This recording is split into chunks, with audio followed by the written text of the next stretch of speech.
Baik, kembali lagi di channel kami Ruang Ekspor. Bapak Ibu hadirin semua, sahabat ekspor, hari ini kita kedatangan tamu dari Dinas Kelautan dan Perikanan. Sebelumnya kita mungkin kenalan dulu nih Pak. Mungkin dari Bapak, kemudian dikenalkan dua pengawalnya mungkin hari ini. Ya. Silakan Pak. Baik, terima kasih Khalid. Mas Solid. Ya. Solid, lupa saya kalau umur. Jadi saya selaku Kepala Bidang Perikanan Tangkap, nama saya Petri Jansah Nur, mewakili Kepala Dinas Kelautan dan Perikanan Provinsi Kalimantan Timur hadir pada kesempatan ini. Saya didampingi oleh seksi yang menangani penelayanan yaitu Pak Muhammad Guru, kemudian seksi yang melayani pengendalian penangkapan ikan atau perizinan di sini Pak Aspiani. Dan sebenarnya masih ada lagi satu seksi yang menangani kepelabuhan dan perikanan, namun karena kegiatan kerjaan sehingga tidak saya ajak ke sini. Baik, kami berterima kasih sekali, merupakan effort yang luar biasa nih ya dari DKP hadir langsung 3 orang, ketua bidang dan staf di masing-masing seksinya Pak ya. Mungkin kita kenalan lebih jauh dulu ke Pak Petri, Pak Guru dan Pak Aspiani mungkin. Dulu kalau boleh tahu alma maternya apa ya Pak? Saya alumni Universitas Mulawar. Alumni Unmul. Sama ya. Kalau Pak Guru? Saya Sekolah Tinggi Perikanan Jakarta. Oh, berarti Jakarta, tapi asli Sini. Kaltim. Kaltim. Pak Aspiani? Saya dia satunya di Untak. S1-nya Untak. S2-nya di IPB. Oh, sudah doktor beliau. Nah, di IPB. Kalau S3-nya di Undip, ngambil jurusan Perikanan dan Kelautan. Manajemen Sumber Daya Kelautan. Dan jadi dosen juga, dengar-dengar Pak? Sudah 4 tahun ngajar di Unmul untuk ngajar anak S2-nya. Oke, luar biasa ya. Berarti hari ini Bapak-Bapak yang hadir memang punya kemampuan, keahlian, kapasitas, dan kapabilitas nih di dunia kelautan dan juga perikanan. Nah, kita akan membahas terkait dengan ekonomi biru, khususnya cakupannya Kalimantan Timur. Saya mau minta penjelasan dia dulu deh Pak. Gambaran umum terkait dengan konsep ekonomi biru itu seperti apa? Mungkin dari Pak Petri dulu. Baik. Ekonomi biru ini konsep dasarnya mungkin menjaga laut dan keberlanjutan sumber daya ikan dan pertumbuhan ekonomi ya. Nah, bagaimana meningkatkan pertumbuhan ekonomi dan juga sejalan pemanfaatan sumber daya laut ini juga bisa tetap lestari. Baik. Nah ini tadi banyak urusan kelautan ini memang banyak multi stakeholder yang memanfaatkan area. Nah ini bagaimana pertumbuhan ekonomi dari sumber daya laut ini dimanfaatkan untuk memberikan kesejahteraan semua yang memanfaatkan dan beraktivitas, khususnya nelayan. Baik. Dan terutama nelayan kecil di sini yang juga harus kita perhatikan dengan karena nelayan ini selalu diidentikan dengan kemiskinan. Berarti kalau jadi nelayan sebenarnya bisa kaya juga Pak ya? Betul sekali. Berarti secara poin ekonomi biru ini, secara ekonomi masyarakat diuntungkan khususnya nelayan, tapi secara alam lestari dan berkelanjutan. Oke, berarti ini sebuah konsep yang masuk di SDGs mungkin Pak ya? Baik, selanjutnya ini Pak, potensi ekonomi biru di wilayah Kaltim, khususnya sektor perikanan dan kelautan menurut Bapak, ke depannya apakah semakin meningkat atau semakin mempersempit atau seperti apa Pak? Dengan konsep dasar tadi, menjaga keberlangsungan sumber daya ikan dan juga tetap melakukan penumbuhan ekonomi, tentunya diharapkan semakin meningkat. Namun ada sektor-sektor lain yang juga harus dilibatkan dalam pertumbuhan ekonomi. Ini tadi, jadi laut ini kan juga sebagai sumber daya alam yang dapat diperbaharui dan juga ada yang tidak dapat diperbaharui potensinya. Nah, itu tadi yang dapat diperbaharui masih sumber daya ikan. Yang tidak dapat diperbaharui adalah mineral, minyak bumi. Oh, yang di dalamnya. Dan itu multi stakeholder yang memanfaatkan. Nah, tadi bagaimana kita meningkatkan pertumbuhan ekonomi selain dari usaha perikanan tangkap, dari kenelayanan tersebut, ada sektor-sektor lain yang juga dilibatkan dalam rangka pertumbuhan ekonomi tadi. Misalkan wisata bahari. Kemudian upaya untuk meningkatkan pendapatan nelayan dalam hal ini ada usaha budidaya ikan dan program ke depan Dinas Kelautan dan Perikanan Provinsi Kalimantan Timur mengarahkan subsektor budidaya perikanan ini adalah sebagai subsektor yang dipacu untuk memberikan kontribusi produksi perikanan. Ya. Karena untuk perikanan tangkap ini kan kita laut yang dikelola yaitu adalah WPP 713 Selat Makassar dan WPP 716 Laut Sulawesi. Untuk Selat Makassar ini sudah mungkin mendekati overfishing. Nah ini tadi perlu adanya kebijakan untuk memperhatikan kelestarian sumber daya ikan, arahnya dipacu untuk ke arah budidaya. Jadi pembudidaya ikan yang ada itu dibina untuk melakukan peningkatan produksi. Kemudian nelayan juga diarahkan sebagian untuk bisa melakukan usaha budidaya. Karena menangkap ikan di laut ini tergantung dengan alam. Betul. Yang tidak ada kepastian apakah saya dapat harinya atau tidak. Ya. Seperti itu. Oke, luar biasa. Bapak yang lain ada yang mau Mungkin ditambahkan? tambahkan sedikit Ya. nih Pak Kabit. Pak Aspiani. Kalau kita lihat konsep dari ekonomi biru itu sama tadi sampaikan berkelanjutan. Ya. Berkelanjutan itu ada 3 aspek sebenarnya. Ada ekonomi, ekologi, dan sosial. Ekonomi, ekologi, sosial. Ini harus berbarengan dalam untuk melaksanakannya ekonomi biru ini. Tadi disampaikan bahwa banyak masih ruang yang buat kita yang bisa kita lestarikan. Makanya tadi disampaikan ada yang namanya penangkapan ikan terukur. Itu salah satu juga. Penangkapan ikan terukur. Itu pembatasan kuota. Artinya jangan nanti ketika ada penangkapan yang berlebihan, tapi yang induknya, yang babynya tetap diambil. Nah nanti dalam perizinan itu dia mencoba untuk mengatur seberapa produksi yang ditangkap. Jangan hanya semua untuk dieksploitasi besar-besar, tapi tidak mengembalikan ke laut. Itu penting karena ini untuk masa anak cucu kita biar tahu apa sih potensi yang ada di Indonesia itu. Nah itu Kalimantan Timur dari segi untuk satu hal yang diperlukan tangkap. Tadi disampaikan juga ada yang namanya wisata bahari. Atau Mina Bahari ya bahasanya kalau kita dian itu.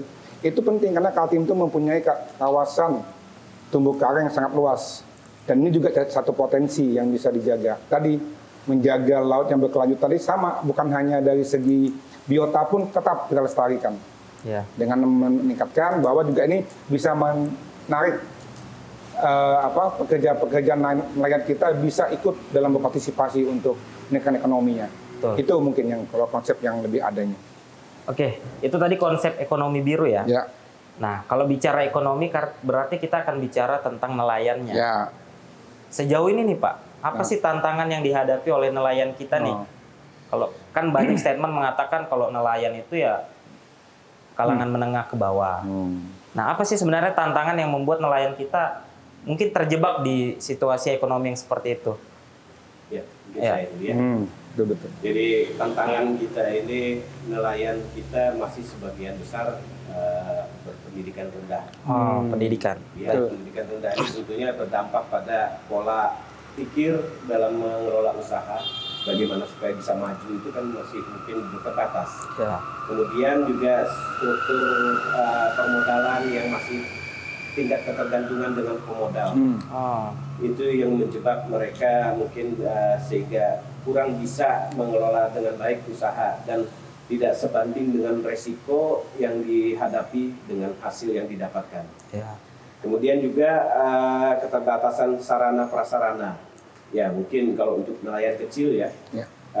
Kapal-kapalnya ya mungkin ya sudah berumur karena di laut nih biasanya laut ini kan ada batas waktu, misalkan mesin yang masa pakainya ya paling mungkin maksimalnya nggak sampai minimalnya 5 tahun sudah harus diganti. Ya. Nah ini juga kendala. Kemudian juga nelayan ini diidentikan dengan kemiskinan karena saya kira tentang kelembagaan penyebabnya. Tantangan itulah masyarakat nelayan masih belum terbuka untuk pola pikir bagaimana berusaha dalam berkelompok. Ya. Berkelompok ini supaya lebih kuat. Maksud kami sebagai pemerintah membina nelayan itu akan lebih memudahkan dengan secara berkelompok. Dan menumbuhkan kemandirian. Ya, Karena ya, itu ya. tadi kalau dengan sendiri-sendiri usaha kan mungkin tidak ada siapa yang mau membantu, mungkin teman pun belum tentu Ya. atau saudara juga. Nah, dengan berkelompok ada yang bisa dikelola bersama dan apa yang didapatkan bersama di situ. Ya. Apalagi kalau misalkan itu kelompoknya itu berupa koperasi. Nah, ini kesadaran masyarakat nelayan mungkin kita harapkan bisa kelembagaan itu dijadikan satu dasar prinsip untuk mengelola usaha supaya lebih baik. Nah, ini keterbatasan itu mungkin yang menyebabkan dan itu menjadi tantangan ya. Sarana prasarana saya kira juga memang untuk kita Kelautan Perikanan Kalimantan Timur ini memang masih terbatas. Untuk pelabuhan-pelabuhan perikanan yang tersedia ada 6 pelabuhan yang kewenangannya beralih dari kabupaten kota ke provinsi sesuai Undang-Undang 23 tahun 2014 tentang pemerintahan daerah. Namun fasilitasnya juga waktu penyerahan P3D dari kabupaten kota dalam kondisi yang kurang layak, kurang baik, dan juga bahkan ada yang operasionalnya kurang maksimal, kurang optimal bahkan. Nah, ini kita terus upaya meningkatkan untuk sarana prasarana khususnya pelabuhan, kemudian juga sarana-sarana penangkapan ikan bagi masyarakat nelayan. Ada pola-pola kita pembinaan kepada masyarakat berupa sosialisasi dan pembinaan bimbingan teknis. Bagaimana pengelola usaha perikanan yang lebih baik, kemudian dengan menggunakan alat tangkap ramah lingkungan, kemudian juga pola memberikan bantuan hibah seperti itu. Oke. Gini Pak, kan itu tadi banyak tantangannya. Salah satu tantangan ini yang jadi pertanyaan masyarakat luar, sebenarnya di Kalimantan Timur ini ruang tangkapnya ada nggak sih? Potensi ruang tangkap ketika kita mau jadi nelayan itu sebenarnya masih ada atau seperti apa Pak? Ya, mungkin sedikit. Yes, Tadi terkait ruang kita sudah mempunyai perda. Perda nomor 2 2021 tentang rencana zonasi dan wilayah pesisir dan pulau kecil. Itu ada ruang yang sudah dibuatkan berdasarkan perda itu kita dibagi atas 4 ruang. Ruang muatan umum, ruang konservasi, alur dan KSNT. Ini menyebabkan ketika ruang kita ini sudah disiapkan memang luasnya untuk ruang perikanan tangkap itu ada 1.900.000 hektar. Di Kalimantan Timur? Kalimantan Timur dari ukuran 0 sampai 12 mil laut. Itu diperuntukkan untuk penangkap saja. Ini juga sebenarnya ada ruang yang memang sudah disiapkan, tapi jumlah nelayan kita terlalu banyak. Jumlah nelayan kita itu kapal 0 sampai 30 GT sesuai kewenangan tadi, itu ada 22.000 sekian. Itu yang mencari kehidupan nelayan yang untuk menangkap ikannya, untuk menjadi kehidupannya mereka. Sedangkan bentang alam Kaltim itu dari bawah sampai pasir, itu 0,12 milnya landai. Jadi potensi itu sangat sedikit kalau di bawah 12 mil laut, karena itu kewenangan kita bermainnya. Makanya tadi ada yang disampaikan oleh Pak Petri, itu ada yang namanya bermigrasi izin. Jadi, boleh dijelaskan tuh Pak, gimana itu? Yang namanya migrasi izin itu adalah ketika kapal kewenangannya daerah yang 30 GT, itu wilayah tangkapannya ada di atas 12 mil laut. Itu wajib untuk dimigrasikan. Karena tadi PIT mengatur supaya jangan yang wilayah tangkapan untuk yang kapal besar di atas 12 mil laut itu pemainlah di atas 12 mil laut. Sedangkan yang di bawah ini untuk nelayan tradisional. Nah, ini ada ruang sebenarnya buat nelayan tradisional. Tapi posisinya selama ini karena ada pembenahan yang untuk terkait retribusi, ini juga menyambung kepada yang tadi, ya. Karena retribusi yang terbaru itu Perda Kalimantan Timur itu nomor 1 2024 ya Pak Kabit ya, untuk perda retribusi. Nah, sekarang ini sudah tidak ada lagi perda itu. Perda itu ada, cuma kita nggak dipungut. Nah, makanya di Dinas Penanaman Perikanan itu sedapat mungkin nelayan yang kewenangannya daerah harus patuh, harus mempunyai izin dan dokumen kapal. Itu harus dipunyain. Makanya kalau yang kapal nelayan yang operasinya di bawah 12 mil laut tapi wilayah tangkapan, memang izin kapalnya di bawah 30 GT kan? Cuma dia seandainya 25 GT tapi wilayah tangkapnya di atas 12 mil laut, dia harus pindah. Nah, itu tantangan yang lain ya tadi disampaikan oleh Pak Kabit, kemandirian penting banget sebenarnya. Kemandirian sangat penting. Karena selama ini kalau kita lihat nelayan kita tuh selalu diasuh ya, dimanjain. Semua stakeholder semua memberikan bantuan. Kita juga nelayan juga bisa lihat nanti mandiri, jangan kita selalu, ini kan udah bertahun-tahun kita sering membantu membina, tapi belum tumbuh. Sebenarnya nanti bisa untuk kita sampaikan kepada nelayan, ayo sama-sama ketika itu mandiri kita bisa untuk membantu. Mungkin itu. Oke, baik. Berarti secara prinsip sebenarnya pemerintah sudah melindungi ya. Sudah. Secara regulasi Ya. sudah ada. Tinggal nelayannya ini tadi yang secara kemandirian, kesadaran dan sepenuhnya. Oke, dan juga tadi harapannya secara kelembagaan semakin kuat Pak ya. Ya. Karena kalau ada yang lemah nanti yang kuat nih ngajarin dan membantu. Ini tambahan sedikit. Ya, silakan Pak. Terkait dengan kelembagaan tadi. Dulu sebelum ada aturan regulasi Permendagri 500.5 sekian, Ya. dari Kemendagri yang terbaru 900.1.1 sekian itu tahun 2024. Dulu kami di provinsi yang disampaikan Pak Kabit itu kita selalu melakukan edukasi, fintech, Sudah jalan. bagaimana kelompok yang semula Ya. individu dibentuk suatu kelompok, manfaatnya, dikembangkan. Nah, dengan ada regulasi yang terbaru ini, jadi semua kewenangan itu ada di kabupaten kota. Jadi Ya. kita ada kegiatan pemberdayaan yang lainnya, peningkatan kapasitas kelembagaan itu sekarang ada di kewenangan di kabupaten kota. Ya, Iya, berarti di Nomenklatur. provinsi ah, Ada kewenangan. tidak bisa berkecimpung lagi di dalam kegiatan sosialisasi. nelayan sekarang ada sebenarnya di Kabupaten kota. Betul. Izin, Ya. solid saya nambahkan. Silakan. Jadi Kemendagri ini tentang nomenklatur.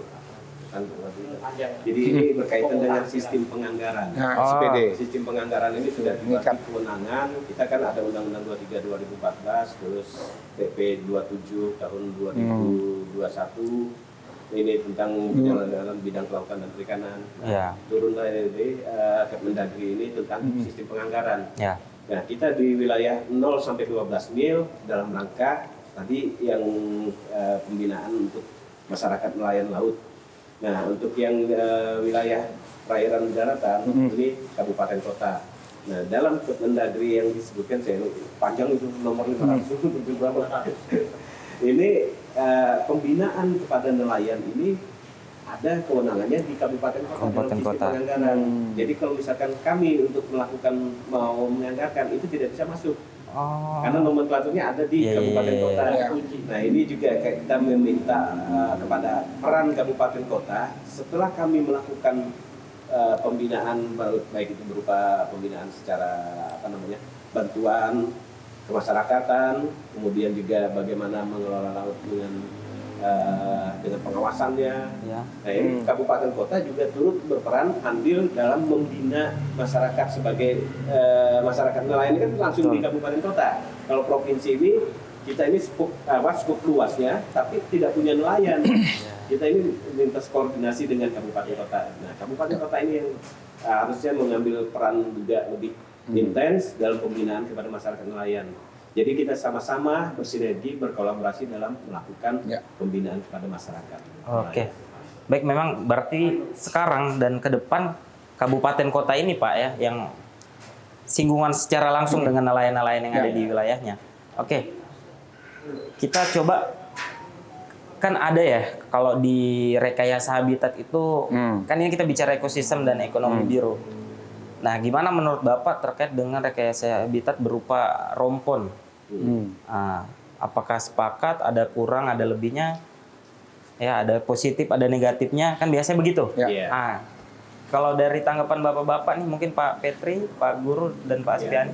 Coba. Jadi rumpon itu kan suatu bangunan yang dibuat di perairan laut, Ya. tempat berkumpulnya habitat ikan ya. Ya. Habitat ikan ya, biasanya ikan-ikan kecil atau ikan-ikan sebagian ikan yang mau bertelur menempelkan telurnya di substratnya rumpon. Nah, di situ untuk memudahkan biasanya nelayan kalau mau melakukan penangkapan ikan dengan adanya titik spot yang sudah pasti dan dia tidak perlu harus mencari kemana-mana. Nah, ini jadi ada keuntungannya. Kemudian juga memberikan manfaat supaya mereka itu tidak mencari kemana-mana dan tidak terlalu jauh. Iya, BBM hemat lah ya. Tapi ada juga hal-hal yang mungkin harus diperhatikan dalam pemasangan rumpon ini. Sebenarnya rumpon saat ini sudah banyak sekali. Banyak sekali. Dan itu belum teratur seperti peraturannya ada ya. Ya, ada. Nomor 7 nanti Nah, saya tambahin untuk jadi rumpon itu ada peraturannya dalam pemasangannya. Dia harus di jalur 3 jalur 3. dan ini kewenangannya di pusat. Di pusat. Kewenangan pusat. Nah, dalam pemasangan rumpon pun juga ada ketentuan dia harus jarak 1 mil Ya. antara rumpon, kemudian tidak boleh zigzag. Itu tadi untuk Ya. Supaya migrasi ikan ini tidak terhalang. Ya. Nah ini, tapi ketentuan itu kadang ya pemerintah juga kadang terlambat ya dalam membuat satu aturan. Ya. Sudah keburu masyarakat melakukan pemasangan rumpon untuk usaha nelayannya, baru keluar peraturan, dan itu mungkin juga agak berat untuk melakukan penataan ulang. Tapi tentunya peraturan yang baru ini dengan nomor 7 tahun 2021 Permen ya, Permen KP. nomor 7 2022, ya itu nanti akan dilakukan penataan tentang rumpon. Iya. Seperti itu. Nah, coba Mungkin ditambahkan. menambahkan sedikit ya, Kabit. Silakan. Ini sebenarnya programnya di tahun 2022, sebenarnya sudah ada di tahun 2020 sudah ada ini. Iya. Cuma kondisi ini diciptakanlah peraturan ini dari kementerian. Ternyata rumpon-rumpon yang sebelum ada itu ternyata memang dibuat untuk mereka akomodir tidak terlalu jauh, artinya hemat BBM, Ya. waktu, tenaga mereka tepat dengan tempat sasarannya. Tapi permen yang nomor 7 2022 itu sudah membunyikan bahwa alokasi penempatan rumpon itu di atas di ruang jalur 3 itu ada di pusat. Nah ini juga kendalanya di kita, makanya peraturan yang di launching oleh kementerian kadang kita di daerah tuh tidak tahu apa sih spesifiknya mereka. Karena peraturan yang timbul itu kadang mereka mengambil samplingnya di daerah Indonesia Timur. Iya. Kita menjadi satu satuan yang untuk yang kita tidak ketahui bagaimana sampling yang ada di Kalimantan Timur. Ternyata info yang di tahun di 2020 itu sudah ribuan. Dan kita itu kan ada izinnya sebenarnya. Iya. Nah kondisinya itu sudah ada berizin. Nah makanya karena peraturan itu muncul di tahun 2022, sebenarnya kita pun menginisiasi ya. Walaupun ini aturannya turun dengan tidak apakah surveinya di Kalimantan Timur itu ada, dan tidak ada. Ini yang membuat kita susah untuk mengendalikan. Tapi di asistingnya ada, ada. Nah itu mungkin sebenarnya kalau untuk kewenangan kita tidak punya. Artinya kalau kita bicara kewenangan, tadi saya bilang kewenangan daerah itu hanya sampai jalur 2. Ya. Dia hanya sampai di 12 mil laut. Kalau jalur 3 dia di atas 12 mil laut. Artinya termasuk izin juga. Izinnya pun izin pusat. Ya, itu izinnya. Rumpon itu. Jadi kalau ada rumpon yang ada di bawah 12 mil laut itu semua tidak akan ada izinnya. Karena sesuai aturan dan kewenangannya. Itu. Baik. Kalau gitu coba kita kembali ke pembahasan ekonomi biru tadi. Nah, kalau dari bapak-bapak sekalian, sebenarnya dalam menerapkan konsep ekonomi biru itu di Kalimantan Timur nih, kendalanya apa aja? Kemudian sisi regulasi atau mungkin budaya kan pasti beda nih dengan provinsi lain. Betul. Maupun juga sumber daya manusianya maupun sumber daya alamnya. Nah, kira-kira apa aja tuh Pak tantangannya? Pakai betul. Tadi saya sudah sampaikan sebenarnya tantangan itu Ya. sumber daya manusia kita Betul. yang masih belum pendidikan rendah. Betul. Belum mampu menyerap teknologi yang sudah kekinian. Teknologi kekinian. Kan kalau misalkan kita melakukan penangkapan ikan itu ada teknologi alat bantu penangkapan seperti GPS, Ya. Fish-Finder. Memang sudah sebagian besar nelayan Kalimantan Timur khususnya itu sudah ada yang menggunakan GPS. Teknologi. Tapi ya mungkin masih kurang dalam Ya. rangka pemanfaatan fasilitas yang ada seperti itu.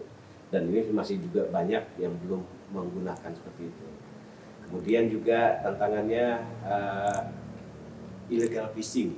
Oh, illegal fishing. Illegal fishing, IUU fishing di Kalimantan Timur ini cukup tinggi ya. Ya, ada pengeboman ikan, meracun ikan, penyetruman. Dan ini kewenangan di pengawasan ini ada di bidang pengelolaan sumber daya kelautan perikanan (PSDKP), melibatkan patroli Satpol Airut, Angkatan Laut, Oh. pada saat melakukan patroli itu beberapa yang sudah ketangkapan ya, kalau atas ketangkap tangan pelaku apa yang pakai kompresor tuh. Dia Dia ngeracun ya. ngeracun pakai kompresor dia. Nah, pakai apa namanya? Lupa. Ya. Apa racunnya itu? Lupa. Nah, Oke. itu ketangkapan di Iya. wilayah Berau. Oh, di Berau. Kompresornya disita dengan peralatannya. Kemudian penyetrum ikan itu banyak sekali yang ketangkapan di wilayah Kutai Kartanegara, Kabupaten Pasir, sampai proses ke pengadilan juga. Oh. Gitu.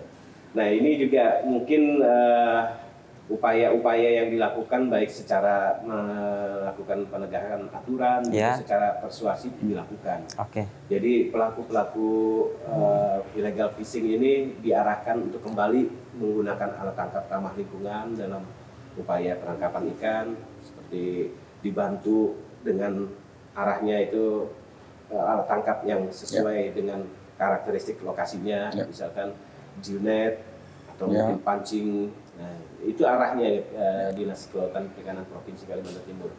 Selain illegal fishing tadi juga masyarakat nelayan kita ini karena tradisional agak sulit menyerap informasi teknologi yang kekinian tadi. Dan itu artinya gini, kalau sudah tradisional itu biasanya tidak mau mencontoh kalau tidak ada bukti. Iya. Bukti konkret apa yang ada, dan itu harus ada manfaatnya bagi nelayan kita. Nah, ini yang mungkin jadi tantangan kita ke depan. Mungkin kita harus terus melakukan pembinaan-pembinaan kepada masyarakat nelayan kita ini supaya terbuka. Bahkan juga saya cenderung melihat anak-anak generasi muda ini cenderung mungkin tidak tertarik dengan usaha perikanan. Sekolahnya perikanan, ada di SMK perikanan, ada di Universitas Mula Warman sekolahnya jurusan perikanan. Tapi begitu sudah selesai kuliahnya, dia terjunnya ke dunia yang lain.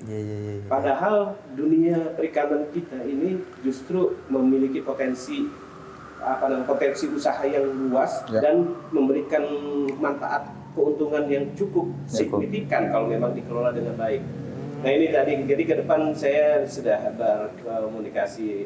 berdiskusi dengan Pak Kadis, bagaimana arahnya supaya masyarakat generasi muda ini terbuka pikiran. Jadi nelayan kita yang saat ini memang kualitas pendidikannya masih rendah, nanti dengan generasi-generasi berikutnya itu bisa yang berpendidikan.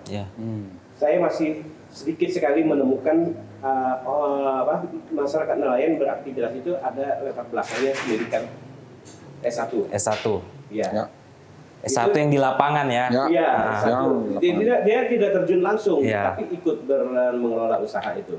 Atau juga di budidaya perikanan, ada yang S1. Nah, ini. Nah, padahal kalau kita melihat dari komposisi usaha ini, kalau kita kelola dengan baik, sisi keuntungan yang didapatkan ini cukup lumayan, apalagi kita bisa melakukan suatu diversifikasi usaha, diolah lagi lebih lanjut, memberikan nilai ekonomi lebih tinggi. Nah, ini tantangan-tantangan seperti ini yang mungkin sebagai hambatan, tapi tentunya kita juga tidak tertutup untuk melakukan perubahan-perubahan, dan tantangan ini dijadikan sebagai peluang untuk menjadi peningkatan lebih baik. Oke, itu Sobat Ekspor, bahkan mungkin bisa diekspor Pak ya. Wah, peluang itu juga ada. Kalimantan Timur ini peluang ekspornya cukup besar. Tadi ya udang, baik itu tiger, udang putih, udang white, udang banana, udang bentuk olahannya segar atau mungkin beku.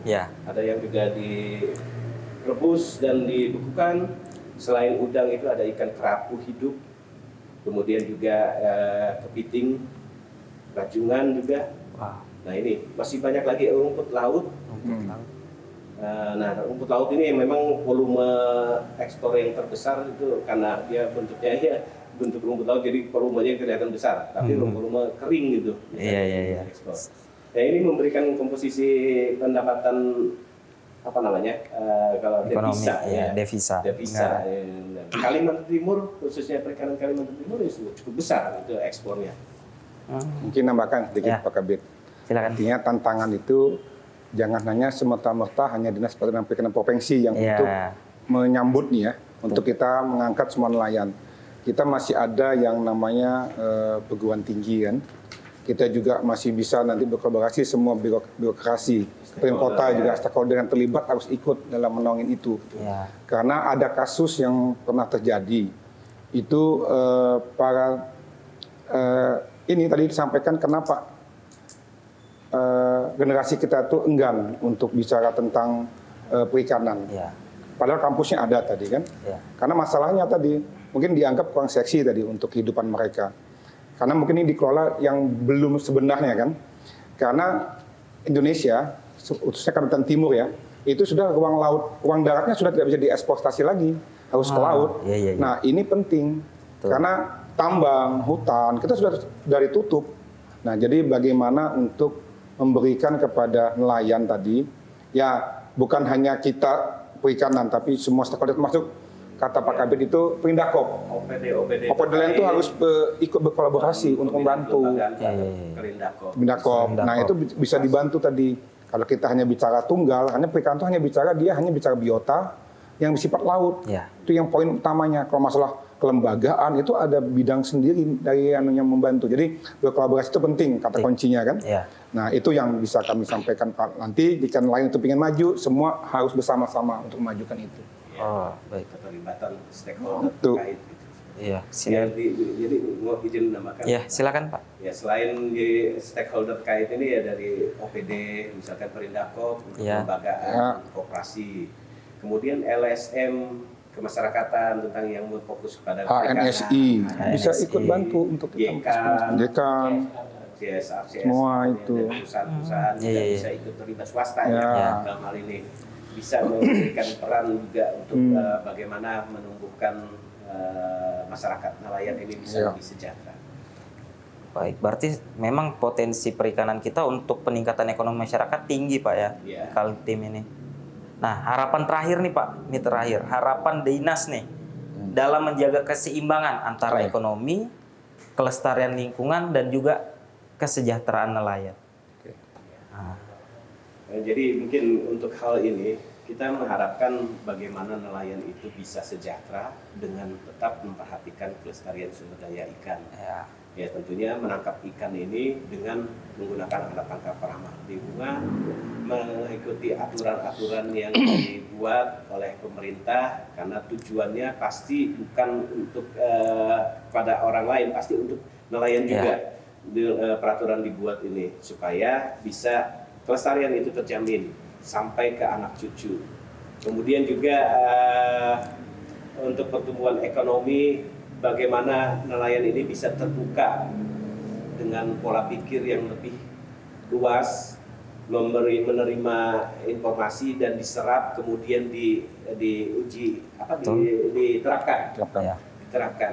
Nah ini yang mungkin agak berat memang untuk melakukan itu karena budaya ya. Budaya masyarakat nelayan kita ini yang selalu tidak mau mengikuti kalau tidak ada contoh konkret. Nah itu makanya saya tadi sampaikan bagaimana merubah pola pikir ini, nelayan kita ini harusnya yang berpendidikan ini bisa maju. Yang sekolah-sekolahnya di SMK Perikanan, kemudian yang lulusan sarjana perikanan ini bisa juga ikut berperan dalam dunia perikanan, dan ini yang nantinya bisa memajukan dunia usaha perikanan. Seperti itu. baik. Nah ini peran inovasi juga kan. Inovasi ini kan tentunya harus menuntut juga ada kecerdasan ya. Betul. Nah kalau tidak mampu menyerap tidak punya ilmu, rendahnya sumber daya manusia perikanan, inovasi ini tidak juga akan berkembang. Ya. Nah itu tadi kita arahnya supaya bagaimana perikanan ini bisa maju, tentunya ada generasi-generasi muda yang berpendidikan ini bisa ikut berkecimpung di dunia usaha perikanan. Dunia usaha perikanan ini sebenarnya cukup memberikan potensi untung. Nah, ada satu hal lagi mungkin yang saya Apa itu? saya sampaikan. Saya selama menjabat Kepala Bidang Perikanan Tangkap dan selalu turun ke lapangan dan berinteraksi dengan nelayan. Nelayan ini terlalu ketergantungan dengan pihak lain. dalam hal modal. Oh. Nah ini yang mungkin menyebabkan mereka sulit untuk mendapatkan hasil yang sepadan dengan resikonya. Keuntungan yang lebih lah. Ya. Ah. Jadi bagaimana nelayan bisa mendapatkan keuntungan harusnya itu tadi dengan kelembagaan. Ya. Kelompok nelayan berkoperasi ini yang sangat penting bagi, dan saya pikir mungkin sangat mendasar untuk perikanan Kalimantan Timur. Nelayan ini bagaimana bisa menumbuhkan kemandirian dengan cara berkelompok atau berorganisasi. Karena ada dengan perjuangan yang tidak sepadan ini, bagaimanapun hasil yang didapatkan tidak akan memberikan kesejahteraan kalau masih ada ketergantungan dengan pihak lain. Nah, ini dalam satu kelompok, saya contoh kecilnya saja kelompok nelayan dalam satu KUB ada 10 atau 15 orang. Tapi mereka pola pikirnya masih sendiri-sendiri. Dapat ikan, jual sendiri. Nah ini harganya kalau di pasar mungkin harganya 85.000. Dia menjual sendiri dengan harga 40 atau 45.000. Kan jauh sekali. Jauh, hampir setengah. Selisihnya. Nah kemudian saya mengarahkan nelayan dalam satu kelompok ini bagaimana berperan untuk bisa memasarkan sendiri. Adanya ketua atau sekretaris yang berperan mengambil tugas pemasaran. Ya. Jadi anggota menangkap ikan, kumpulkan, ketua, sekretaris atau bendahara dalam kelompok ini yang bertugas untuk memasarkan hasilnya. Dan itu dia mampu meloncati rantai pemasaran. Oh iya betul. Tentunya dia harus lepas dari ketergantungan modal. Betul. Nah ini juga ada aspek-aspek dari pemerintah yang memberikan jalan solusi-solusi sebenarnya. Bantuan kredit lunak, bahkan bantuan tanpa bunga itu belum terlalu dimanfaatkan oleh nelayan kita. Nah ini sebenarnya peluang-peluang usaha yang peluang-peluang untuk yang bisa dimanfaatkan lebih maksimal. Kur, apalagi kredit lunak itu ada yang kita itu Sehat. lain sehat. Asuransi nelayan itu ada juga, tapi banyak, ya? Ini biasanya peran kabupaten kota ya, asuransi nelayan ini. Jadi itu juga memberikan jaminan kepada nelayan dengan resiko tinggi di laut, mungkin kecelakaan kerja yang berisiko tinggi. Ya ini bagaimana pemerintah kabupaten kota untuk turut mengamankan nelayan kecil ini supaya mereka terjamin dalam berusaha, terjamin tidak kena resiko yang mungkin fatal. Seperti itu. Nah ini tadi kalau misalkan tadi kelompok nelayan, sekarang bagaimana mereka kita buka pikiran untuk berorganisasi dalam satu koperasi. Nah ini yang saya lihat masih koperasi di Kalimantan Timur ini, koperasi nelayan masih sangat rendah sekali atensi animo masyarakat nelayan kita, yaitu tadi keterbukaan pikiran untuk bergabung dalam satu lembaga koperasi atau mungkin kelompok nelayan itu masih kurang sekali.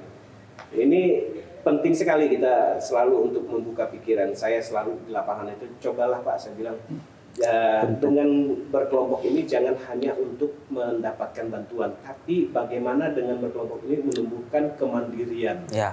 Dengan tumbuh kemandirian, Bapak akan kuat, Bapak akan bisa melakukan usaha itu lebih baik. Tentunya tadi beramai-ramai ini dalam satu kelompok akan berbeda dengan berjuang sendiri. Betul. Nah, apalagi kalau sudah berorganisasi dalam koperasi, dikelola dengan baik, hasil sisa SHU ya kalau di koperasi dia. Bisa rapat tahunan, ada bagi hasil, itu yang didapatkan kembali oleh anggota. Nah ini yang masih belum saya lihat koperasi-koperasi di Kalimantan Timur, koperasi nelayan khususnya belum sesuai harapan. Makanya saya tadi menyampaikan kita perlu sinergi kolaborasi dengan OPD terkait, khususnya kayak Perindakop. Kami bagaimana bisa nelayan kami ini dibimbing, dibina dalam berorganisasi dalam perkoperasian. Nah ini penting karena juga kalau kita sendiri-sendiri tadi mungkin bantuan pemerintah tidak mensyaratkan. Kita mensyaratkan dalam berkelompok, dan mungkin kalau yang lebih besar koperasi itu lebih baik. Koperasi lebih baik. Ya. Kalau harapan saya mungkin tadi sampai Pak Kabit sudah benar sama betul ya itu harapan kita dari dinas. Kalau kata kuncinya ya, kalau menyampaikan dari Pak Kadis itu kata kuncinya kita berkolaborasi ya. Kolaborasi. Jadi semua stakeholder, elemen perbankan, birokrasi, NGO juga, nelayan juga, tokoh-tokoh masyarakat, politik juga Dewan, HNSI, itu coba kita berkolaborasi untuk menentukan, membantu nelayan untuk percepatan mereka untuk lebih baik kan, meningkatkan apapun persyaratannya. Bagi nelayan juga, saya pesan juga harapan saya kan, nelayan coba tingkatkan inovasinya kan, inovasinya. Kita laut, jaga laut dengan baik. Karena laut adalah tempat hidup kita. Jangan kita serakah dengan laut, cobalah ikuti juga aturan yang sudah ada. Nelayan juga, jangan ketika semua dapat bantuan, jangan malah jadi malas. Ayo semangat, ciptakan peluang-peluang baru, banyak yang bisa dibuat buat nelayan untuk meningkatkan. Jangan selalu tiap tahun untuk mengharap dari birokrasi. Artinya batasan kita untuk membantu, misalnya kita ngasih bantuan 2 tahun, artinya Anda kelola dengan baik. Koperasi kah? Tadi menimbulkan kemandirian tadi. Jangan hanya nanti tahun depan nunggu lagi bantuan. Tidak ada effortnya buat kita yang untuk memberikan kan. Itu untuk pesan kami dari Kelautan dan Perikanan bagi saya pribadi, bahwa sayang laut kita adalah yang indah. Kalimantan Timur termasuk yang terindah, apalagi yang di kawasan-kawasan yang memang wisata seperti Derawan, Maratua, itu punya potensi besar. Jadi jaga laut kita dengan baik, sedapat mungkin untuk anak cucu kita di masa akan datang. Mungkin itu. Baik. Izin menambahkan. Silakan Pak. Jadi kita ini kan selain perikanan tangkap laut, ada juga wisata bahari. Itu di bawah naungan Tetap di KP. Di pariwisata. Pariwisata. Pariwisata kewenangannya. Tapi kan mereka memanfaatkan sisi yang berkaitan Daratnya. dengan laut. laut. Ya. Jadi bagaimana OPD yang terkait di sini dalam hal ini Dinas Pariwisata melibatkan masyarakat nelayan dalam sebagai objek sebagai objek yang dari wisata. Nah ini saya mencontohkan mungkin kalau di Pelak, pernah ke Pelak ya? Sungai Pelak, ya. Kota Bangun Pesut ya. Ya, pesut. Ya kan itu wisatanya pesut dan sunset saja. Nah saya mengarahkan kepada pengelola bagaimana nelayan ini bisa menjadi sebagai objeknya. Nah ini nelayan mungkin dibuatkan satu atraksi menjala ikan, merengge ikan, atau mungkin pembudidaya karamba di situ dibuatkan sebagus-bagusnya model karamba, kemudian jadi objek memberikan makan ikan di dalam karamba kepada wisata. Nah ini kan satu hal ini, jadi akan memberikan pertumbuhan ekonomi baru bagi nelayan. Selain dia mengelola ikan, dia jadi sebagai objek wisata. Nah ini di Pelak, terus kemudian di daerah Kecamatan Murabadak, di Bontang, juga nelayan-nelayan kita minta mungkin pelibatan masyarakat nelayan ini. Nah, ini tadi kalau kita mengelola laut secara ekstensif, secara agresif gitu ya, melakukan penangkapan ikan laut ini sudah mendekati batas-batasnya. Nah, bagaimana mereka sebagian dialihkan ke usaha-usaha yang tidak melulu laut, tapi dilibatkan dalam wisata bahari tadi. Kemudian juga ada budidaya ikan, sektor subsektornya yang lain. Memang ada sebagian besar nelayan juga memiliki tambak atau empang. Nah ini sudah ada berjalan, tapi bagaimana kita mungkin program ke depan mengarahkan juga budidaya ini sebagai pemacu pertumbuhan produksi yang lebih signifikan menggantikan perikanan tangkap. Nah itu, jadi OPD terkait ini kami harapkan bisa bersinergi, berkolaborasi bersama, dan ini akan kita jadikan satu jalan untuk mencapai tujuan bersama. Demikian. Baik. Ada Pak Guru? Baik. Oke, mungkin itu ya. Sobat Ekspor, saya coba simpulkan bahwa sumber daya alam kita khususnya di kelautan dan perikanan itu bisa menjadi potensi besar kita untuk meningkatkan ekonomi kita. Namun jangan lupa untuk tetap menjaga kelestarian alam kita. Saya akan tutup dengan sebuah kata yang mengatakan bahwa alam kita hari ini bukanlah warisan, tetapi adalah sesuatu yang kita pinjam dari anak cucu kita. Sekian, terima kasih. Wassalamualaikum warahmatullahi wabarakatuh. Waalaikumsalam warahmatullahi wabarakatuh. Foto dulu Pak. Ya.